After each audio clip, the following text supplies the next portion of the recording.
All right, this exercise aims to break the rust off of the thoracic extension.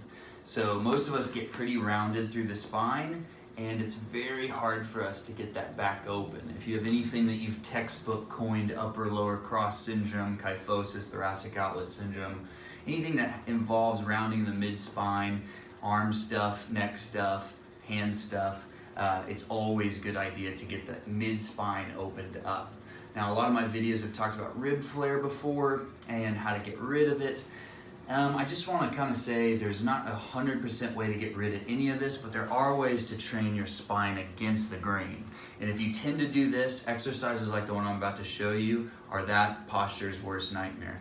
Are 200 of these going to make you suddenly sit upright all the time? Not necessarily, but if you're missing the nutrient of extension and you have an imbalance and a deficiency, we want to start getting more extension into your movement diet. So this first exercise is going to be with an implement. This can be done without one. I'll show it without the implement first, but we're going to take like a Jiu Jitsu stance where they get into their floor work. A little wider than hip width with the knees. We're going to sit our butt down into our hip sling, and we're going to move forward, and you can just reach and open up and notice I can get some good extension in my back here. Most people are going to kind of round. It's going to be hard to pull that into extension. Now, this is how we're going to break the hinges on extension and kind of get the rust out of those vertebrae. We're going to put something like a half roller or a yoga block down, and we're going to take our hips up just a little bit, kind of right above our knee line. The elbows will be a little further out from the shoulders, and the face is going to be away from the floor. Think chin, nose, forehead, all up away from the floor. And we're also not going to be like this. We're going to have some space in the neck. So if I'm down like this, I don't want to be all hunched up like this. I want to be able to see a little bit of your neck in this posture, and I want to be able to see the ears. If it's all getting cluttered up there, then we're going to change. So now to see how far down that foam roller is, I want to pin my chest into that roller. Ultimately, I'd want to pin it into the ground like this without my head smashing into the floor. But for most people who are going to have more of that thoracic curvature or kyphosis, they're going to want to start a little higher, or maybe even start with something like this and just tap, come up, tap, come up. Goal will be to go to your end range, have an implement or not, and breathe while pushing that implement down or just pushing the chest down toward the floor. As the chest pushes down toward the floor, keep that face up and away from the floor, because it's that resistance of the head that's going to pull the top portions of that spine up and long. If I let the head go with it, I could just go like that and push everything down.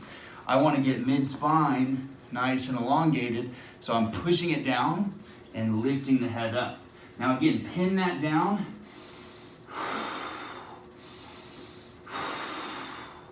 Few deep breaths here, 3 to 5. Big nasal inhales, big exhales while pinning. Move that implement out or down. Maybe we notice after a few we get a little further down. So after doing 3 to 5 nasal inhales pushing down, take a break, check back in, see how far you can go. Maybe eventually we get all the way down to the floor, and then maybe we can go a little further. Maybe we can set back a little into our hips if that's more comfortable in the beginning. But again, we don't want to clutter the shoulders up towards the ears and hide the neck. Now, again, eventually your goal would be to get the chest all the way down. And after you do your holds, do a few repetitions too.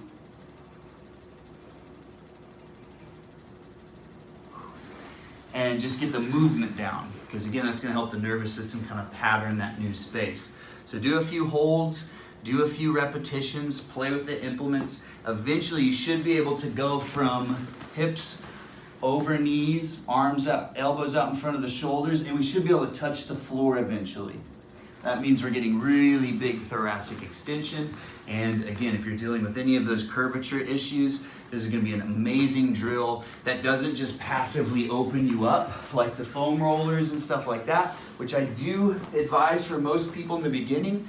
But once you've done all of these that you can possibly do, your brain is seriously just sitting there going, okay, what do I use this extension for? So if you give it a directive of pinning something down, holding for a few reps, you want to do something like that. Also, if you feel some shoulder pinching in this, Just make sure it doesn't get worse as you go. And remember that if you have a really curved mid-spine, the shoulders live in a new space, and we want to take them out of that space. For them to get out of that space and feel better, we've got to first break open that mid-spine or kind of coax it open.